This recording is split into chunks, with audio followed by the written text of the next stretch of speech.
Hi hello ಎಲ್ಲರಿಗೂ ನಮಸ್ಕಾರ. ನನ್ನ ಶ್ರೀ ಶುಭ ನುಡಿ ಚಾನಲ್ಗೆ ನಿಮಗೆಲ್ಲರಿಗೂ ಸ್ವಾಗತ. ಇವತ್ತು ನಾವು ಮಾಡ್ತಾ ಇದ್ದೀವಿ ನುಗ್ಗೆಕಾಯಿಯ ಪಲ್ಪಿಂದ ಒಂದು ವಂಡರ್ಫುಲ್ ಆಗಿರುವಂತಹ ಗ್ರೇವಿ. ನಾನು ಈಗಾಗಲೇ ಹೇಳಿದ್ದೆ ಲಾಸ್ಟ್ ವಿಡಿಯೋದಲ್ಲಿ, ನುಗ್ಗೆಕಾಯಿಯನ್ನು ಸಣ್ಣಕ್ಕೆ ಕಟ್ ಮಾಡ್ಕೊಂಡ್ಬಿಟ್ಟು ಸ್ವಲ್ಪ ಉಪ್ಪು ಹಾಕಿ ಬೇಯಿಸಿ ಅದನ್ನು ಹಿಂಡ್ಕೊಂಡು ಮಿಕ್ಸಿಲಾದರೂ ಮಾಡಿ ಅಥವಾ ನೀರಿನಿಂದ ಅದರಲ್ಲಿ ಬೆಂದಿರುತ್ತಲ್ಲ ನೀರು, ಅದರಿಂದನಾದರೂ ಕೈಯಲ್ಲಿ ಹಿಂಡ್ಕೊಂಡು ಈ ರೀತಿ ಡಬಲ್ ಸ್ಟ್ರೈನರಿಂದ ಅದನ್ನು ಹಿಂಡಿ ಸೋಸಿ ಪಲ್ಪನ್ನು ತೆಗೆದಿಟ್ಕೊಳ್ಳೋದು. ಆ ಪಲ್ಪಿಂದ ಲಾಸ್ಟ್ ಟೈಮ್ ಪರೋಟ ಮಾಡಿದ್ದೆ ನಾನು. ಇವತ್ತು ಮಾಡ್ತಾಯಿದ್ದೀನಿ ಚಪಾತಿ, ಪೂರಿ, ದೋಸೆ ಯಾವುದಕ್ಕಾದರೂ ವಂಡರ್ಫುಲ್ ಆಗಿರುವಂಥ ಒಂದು ಸೈಡ್ ಡಿಶ್. ಇದಕ್ಕೆ ಮಾಡಬೇಕಾದ್ದು, ಒಂದು ಪ್ಯಾನ್ಗೆ ಎಣ್ಣೆ ಹಾಕಿ ಕಾದ ಮೇಲೆ ಸಾಸಿವೆ ಹಾಕಿ ಅದು ಚಟಪಟ ಅಂತ ಅಂದಮೇಲೆ ಹೆಚ್ಕೊಂಡಿರುವಂಥ ಈರುಳ್ಳಿನ ಹಾಕಿ ಸ್ವಲ್ಪ ಬಾಡಿಸಬೇಕು. ಈಗ ಮಿಕ್ಸಿ ಜಾರ್ಗೆ ಹಸಿರು ಮೆಣಸಿನ್ಕಾಯಿ, ತೆಂಗಿನಕಾಯಿ, ಸ್ವಲ್ಪ ತಿಕ್ನೆಸ್ಗೆ ಗೋಡಂಬಿ ಹಾಕಿ ಅದನ್ನು ಗ್ರೈಂಡ್ ಮಾಡೋಣ. ತಿಕ್ನೆಸ್ ಜಾಸ್ತಿ ಬೇಕು ಅಂದರೆ ಒಂದು 10-15 ಹುರಿಗಡ್ಲೆ ಹಾಕ್ಬೋದು. ಈಗ ಫ್ರೈ ಮಾಡ್ತಿರುವಂಥ ಈರುಳ್ಳಿಗೆ ಒಂಚೂರು ಉಪ್ಪು ಹಾಕಿ ಬಾಡಿಸೋಣ. ಹೆಚ್ಕೊಂಡಿರೋ ಟೊಮೊಟೊ ಹಾಕಿ ಅದನ್ನು ಕೂಡ ಬಾಡಿಸೋಣ.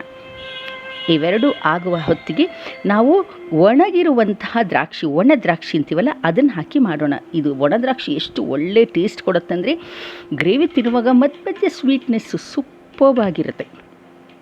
ಈಗ ಅದು ಬಾಡಿದ ಮೇಲೆ ಇದಕ್ಕೆ ರುಬ್ಬಿರುವಂತಹ ಮಸಾಲೆಯನ್ನು ಹಾಕೋದು. ರುಬ್ಬಿರುವ ಮಸಾಲೆಯಲ್ಲಿ ಏನೇನಿದೆ, ತೆಂಗಿನಕಾಯಿ, ಹಸಿರು ಮೆಣಸಿನ್ಕಾಯಿ ಖಾರಕ್ಕೆ, ತಿಕ್ನೆಸ್ಗೆ ಗೋಡಂಬಿ, ಒಂಚೂರು ಹುರಿಗಡ್ಲೆ, ಫುಲ್ ಗೋಡಂಬಿ ಬೇಕಾದ್ರೆ ಹಾಕ್ಬೋದು ಅಥವಾ ಫುಲ್ ಹುರಿಗಡ್ಲೆ ಬೇಕಾದರೂ ಹಾಕ್ಬೋದು.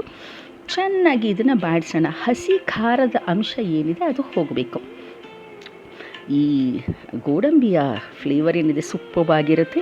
ಈಗ ನಾವು ಪಲ್ಪ್ ತೆಗೆದಿಟ್ಟಿದ್ವಲ್ಲ, ಆ ಪಲ್ಪನ್ನ ಇದಕ್ಕೆ ಆ್ಯಡ್ ಮಾಡ್ತಾಯಿದ್ದೀನಿ. ಈಗಾಗಲೇ ನಾವು ನುಗ್ಗೆಕಾಯಿ ಬೇಯಿಸುವಾಗ ಸ್ವಲ್ಪ ಉಪ್ಪು ಹಾಕಿದ್ವಿ, ಟೊಮ್ಯಾಟೊ ಮತ್ತು ಈರುಳ್ಳಿ ಬೇಯುವಾಗ ಸ್ವಲ್ಪ ಉಪ್ಪು ಹಾಕಿದ್ವಿ.